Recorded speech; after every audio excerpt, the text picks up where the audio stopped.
Hey, welcome to another gear review. I'm gonna just read off my script here because I'm camping and I don't really want to think about working, so I'm just gonna read my script. Look at all these people who want to hang out with me!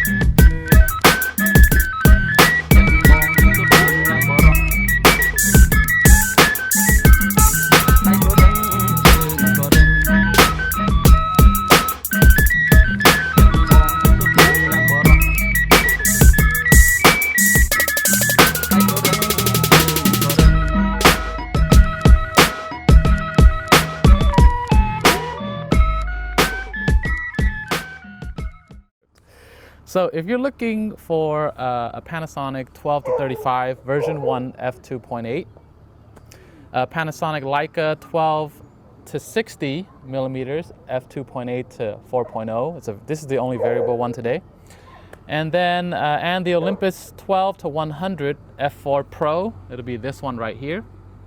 It is also a constant but a much smaller aperture. I mean, not smaller, wider aperture. Smaller aperture.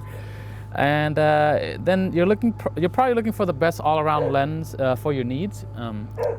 In this video, I'll shoot some test footage with all three lenses and show you the ranges that each lens has, and then also the low light performance, which I'm going to shoot later tonight. So first, let's talk about the ranges. So what I'm going to actually do here is I'm going to show you a normal, a wide, and then the far end of the lens. So I'm going to take this here, turn this on, throw the 12-35 on first, and this is not my lens, it's actually I borrowed it from somebody. So I'm gonna actually turn around and shoot. Okay, so I'm snapping right now to test. So I'm gonna zoom in to 25mm, which is about right there. That is 25mm, okay? And then I am going to go to the wide end, which is 12mm right here. That's 24mm equivalent. And then I'm going to zoom in all the way to that telephone pole. And this is the best that I can do with this lens. Okay, so this is parfocal testing. There's 12. And then zoomed in. There is the full range. I'm going to end it right there. Okay, so that was the 12-35, and I'm going to switch this over to the 12-60. So here is the 12-60. Okay, this is the 12-60. Snap, snap, so that way I can match it up later. So this is the 25mm zoom range, which is a 50 equivalent, and here's the wide at 12mm. Okay, and I'm going to look at that telephone pole, and I'm going to zoom in all the way to that telephone pole right there, and that is my wide to zoomed. Okay, so one more time, 12mm, all the way up to 60mm right there. So let's do some I'm going to actually turn on the autofocus here. Focus real quick. All right, let's do the parfocal, 12mm, zoomed in all the way, 60mm. All right. So, I mean, it's not gonna be the oh my God, epic footage, but I just wanna give you an idea of the zoom range. So I'm gonna take this off, I'm gonna put on the Olympus now.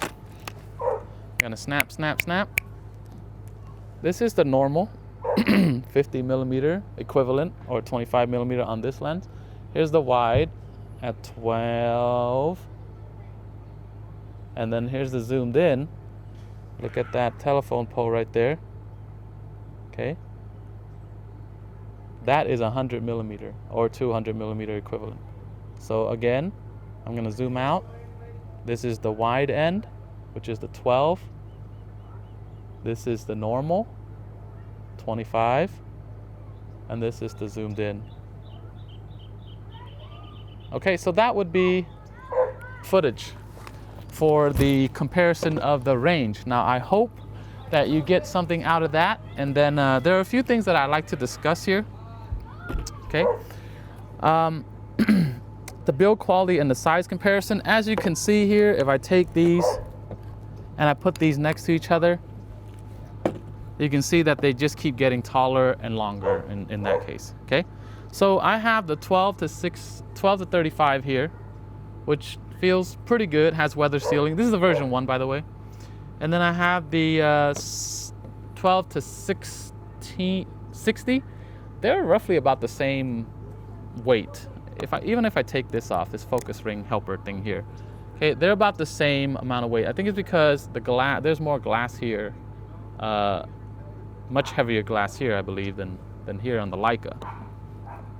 And then of course the Olympus is much heavier than both of these. And you can see if you're trying to go light, I would go with that one, but if you want more range, I would go with this one. So it really depends on your needs regarding weight and size. So if you like small, definitely go with that one. Next thing I want to talk about is the focus speed on the GH5 body when half pressing. So here, I'm gonna put this back on. If I half press at single point autofocus, it's pretty fast, okay? And if I put it on the 12 to 60, or put on the 12 to 60, speed of the autofocus is also pretty quick. I'm just pointing at whatever I can find. And then here is the Olympus. Zoomed in. So the autofocus is pretty much on par with one another. And then, of course, in low light situation, it'd probably be a little bit slower because you don't have as much light bouncing off of the subject. But I could probably do that later tonight. Okay, well, welcome to the low light situation testing here. Just a campfire, some LEDs. That's right behind the camera right now, so that I can be lit pretty well from this side, and the campfire is lighting me here. So my wife has graciously volunteered to be my model. Actually, I forced her because I don't have any other models. So right now, I am starting to record. I'm gonna snap. Okay. It is actually 800 ISO. This is what she looks like. That's what the fire looks like at the widest 12mm. We already did the range test, so we don't have to worry about range testing. We're just worrying about low light testing. So at 800, here is 1600 ISO. And I'm just gonna keep bumping it up, and you decide for yourself what the best quality is. And this is 3200 ISO.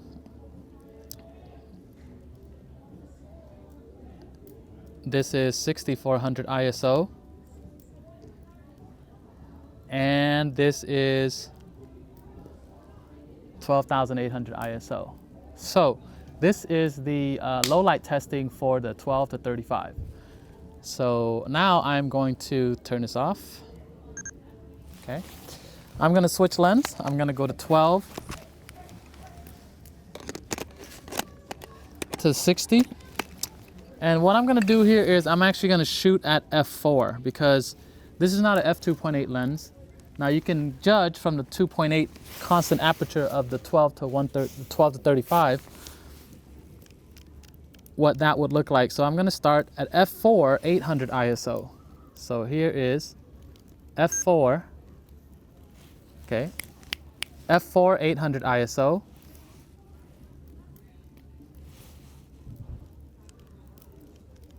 (1600 ISO),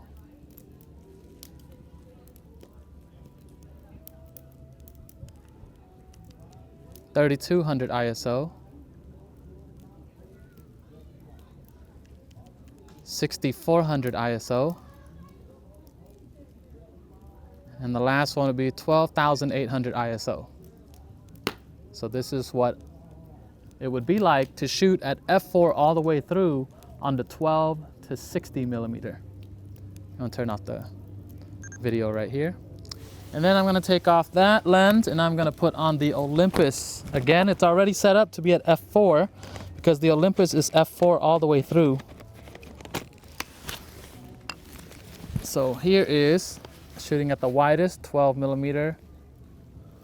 I gotta adjust my setting back to 800 ISO here. So shooting at 12mm. All right, I got a snap here. 1, 2, 3, 4. Okay, sync it up later. And this is the test for 800 ISO, 1600 ISO, 3200 ISO at f4, 6400 ISO, and the last one would be 12,800 ISO for the Olympus 12-100mm at a constant f4. So I will zoom in and out, but we already did the range testing. So I hope that helps you get a better understanding for the low light testing. Again, the quality preference is up to you. You can watch the video and see I'm shooting at 4K. So, oh, and don't forget to subscribe and like if you find this useful. Okay, I'm gonna go back to vacationing. And then I'm gonna talk about the real world uses. I've actually used this at a wedding. I've used all three at a wedding before, okay? And it turns out that this one, the 12-35, just didn't give me enough range when I was shooting the speeches. And while I was shooting, I was like, I just couldn't reach enough to get like a portrait shoot close up. And then it was just like too far away. And I just decided, hey, you know what? Let's just use this one. And the Olympus 12-100 did the job. I mean, I lit the subject well because I had flashes going off and I had 3 of them. So, you know, if you light well, you can actually get away with something that's like an f4 at a wedding in a reception lighting type situation. So I'll throw some B-rolls up for you to see images that I've taken. Another thing that I've used this for was I've used this at a party, the 12-60. I shot at f4 the whole time, and I've used it at a party, and it was this sarong party, Cambodian by the way, so you know I do work for my people. And I've also actually used this as at a kind of like a window light situation where I shot using one flash, the Nissan flash, and I've also gotten really good results with this. And again, I'll throw some B-rolls up for you. So the 12-60, I've used it at f4 the whole way through, and 12-100, I've also used it at f4 all the way through, and they perform. All you got to do is understand lighting, really. A lot of people would down talk, oh, I hate variable zoom. It's like, well, if you shoot at f4 the whole time, you should be fine. And if you are worried about not having enough lights, then throw in lights. But if you're doing like documentary type shooting where you're shooting in the crappiest lighting situation possible, then yeah, I would consider maybe getting this, but you won't get the same range. And personally, I prefer this over this one.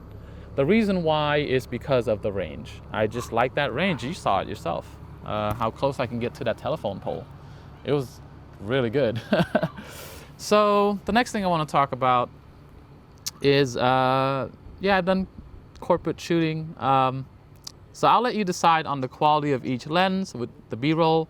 And I have some recommendations for you. And the recommendations is to rent and test each lens for yourself. I personally prefer the range over the low light situation shooting, or the low light capabilities, I'm sorry.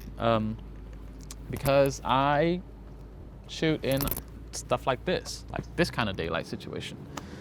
So the next thing I would recommend for you is to, regarding budget, know your budget. The version 2 of the 12-35 And the Leica, Panasonic Leica 12-16, they're roughly the same price. This one is the most expensive and the biggest because there's a lot of material here. So this one it makes sense that this one's more expensive, but I like the quality. It's good. I don't mind a little bit of that weight. So consider the lighting environment you shoot in often. I already spoke about that. Do you need weather sealing? Do you travel to cold and humid regions? So for me, they all have weather sealing. This one's good. This one's good. I've tested it in like rain. This one's really good. I've tested in just about every situation. And I prefer this one. Has everything I need, and that range is just ridiculous. And then the last thing I want to talk about is watch other people for reviews, because not everybody uses these lenses the same way. I mean, I'm mostly in this kind of situation where I need that range because if something happens, I need to be able to get it. And I don't really have to worry about a lot of low light situation. So my recommendation is this one for the range. And then the last thing I would like to say is please follow the links to help support me in making more of these videos. It costs you nothing extra to buy the links provided down below for all this gear. And I want to thank you for the support, and the money that I make, I'm actually going to use it to put it towards my classroom, to upgrade it, buy cleaning supplies and stuff like that. And yeah, I appreciate you watching this video, and I'm on vacation, so my brain is not working too well right now. A lot of ums and the ahs. But the lighting is getting kind of weird, and you're probably getting maybe a flare in that lens right now. So again, I'm using my iPad just to check my focus and my exposure. But all in all, if you have any questions, leave it in the comments down below. If you like this review, give me a thumbs up. If you have any comments or suggestion that you'd like to make, or maybe even gears that you want me to review, go ahead and leave it in the comments down below. And I'll catch you guys in the next video, and we'll hang out another time. Peace.